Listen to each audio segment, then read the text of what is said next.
Hi guys, আমার এই কালো পেচির মতো মুখটাকে কিভাবে 5 মিনিটে সুন্দর একটা রানীর মতো করে ফেলি, চলো তো ঝটপট তোমরা দেখে নাও। বাই দ্য ওয়ে গাইজ, আমার কপালে এই ময়শ্চারাইজারটা দেখে কি আবার কমেন্ট করে বসো না যে দেখে মনে হচ্ছে পাখিতে পটি করে দিয়েছে।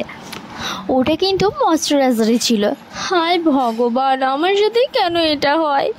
আইব্রো সেভ করতে গিয়ে দেখছি একদমই আইব্রো পেন্সিল একটুও কালি নেই।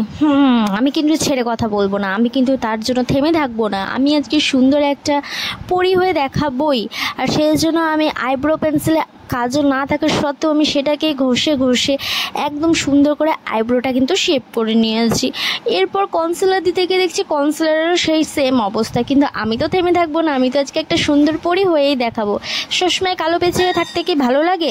তো সেই জন্য আমি কিন্তু ফাউন্ডেশন দিয়ে এখন আইব্রোটা শেপ করে নিচ্ছি। আরে বাদ দাও, মুখে ফাউন্ডেশন লাগায় আর কনসিলার লাগায়, ব্র্যান্ডকে ব্র্যান্ডই লাগে, তাই না? ব্র্যান্ডের ওপর তুমি যাই ইউজ করবে সেটা 10 টাকা হোক আর 10,000 টাকা হোক, ব্র্যান্ডকে কিন্তু সুন্দরই লাগবে। আর আমি নিজেকে তো ব্র্যান্ডই মনে করি। হ্যাঁ জানি, এখন অনেকেই সেখানে কমেন্ট করে যাবে যে ব্র্যান্ড না ছাই তোদের মুখে পড়ুক। আমি কিন্তু আইশ্যাডো প্যালেট নিয়ে একদমই কনফিউজড যে কি করে আই মেকআপটা করবো, রানী সাজবো না পরি সাজবো। তারপর ভাবতে একদম পিঙ্কিশ করে একদম চোখগুলোকে সুন্দর করে কিন্তু আমি সাজিয়ে নিয়েছি। বাই দ্য ওয়ে, আমার চোখগুলো এমনিই খুব সুন্দর। হ্যাঁ জানি, এখন অনেকে এসে কমেন্ট করে বলবে চোখগুলো সুন্দর নাকি রসগোল্লার মতো। রসগোল্লাটা যেন আমার নিজের মুখেই পড়ে, তোদেরকে তো রসগোল্লা দেওয়া তোরা যোগ্য না, তাই না? দেখো বন্ধুরা, আমি এত সুন্দর একদম জলপরিও আমায় দেখে হাড় মেনে যাবে। চোখগুলো আমার এত এত এত সুন্দর হয়ে গিয়েছে। আবার কেউ এসে কমেন্টে হেগে দিও না যে চোখগুলো তো বিচ্ছিরি লাগছে।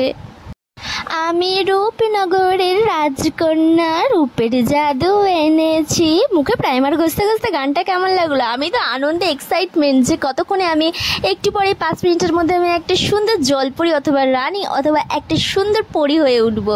আর দেখো আস্তে আস্তে কিন্তু আমি পরি হয়ে উঠছি, তাই না বলো তো বন্ধুরা? আমার কিন্তু নিজেকে নিজে পরি মনে হচ্ছে দেখে। তোমাদের কি মনে হচ্ছে অবশ্যই কমেন্ট করে জানাও। আর যারা বাজে কমেন্ট করবি তারা যদি একটা কমেন্টের এসে করিস তাহলে তোদের হাল একদম করে দেবো বেহাল।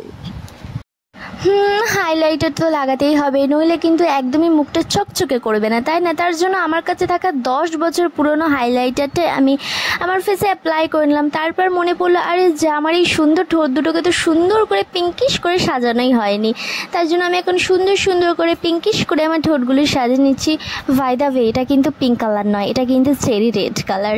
যাই হোক, এখন আমি রেড কালার দেবো, তারপর একটা ঝটকায় ফিল্টার দেবো, আর একদম লিপস্টিকের কালারটা পিঙ্কিশ মনে হবে দেখে। কেমন আইডিয়াটা দারুণ না? দেখো আমার কিন্তু সুন্দর লিপগুলোকে একদম একটা সোনা পাখির মতো সাজানো হয়ে গিয়েছে।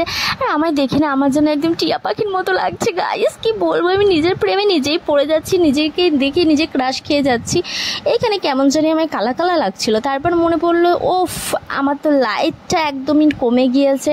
তারপর আমি সুন্দর করে লাইটটা ঠিক করে দেখো এখন একটা দারুণ ইয়াররিং আমি এখন ওয়্যার করছি। ইয়াররিংটা কিন্তু আমার ভীষণ পছন্দের একটা ইয়াররিং গাইস। আর ইয়াররিং পরার পর কিন্তু আমার লুকটা একদম চেঞ্জ হয়ে গিয়েছে।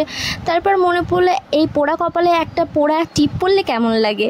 তারপরে পরেই নিলাম একটা ব্ল্যাক কালারের টিপ। আর তারপর দেখো গাইস, লাগছে না আমি রানী? আমার তো দেখে একদম জলপরির মতো লাগছে। আমার তোমাদের কেমন লাগছে অবশ্যই কমেন্ট করে জানিও, কিন্তু বন্ধুরা জানাতে কিন্তু ভুলবে না। আর হ্যাঁ, যারা আমায় দেখে হিংসা করে তারা এসে বলবে যে বিচ্ছিরি লাগছে, বাজে লাগছে। ও হিংসুটিরা তো আবার কোনো কমেন্ট করে না, শুধু সিসিটিভি ফুটেজের মতো দেখে। টাটা।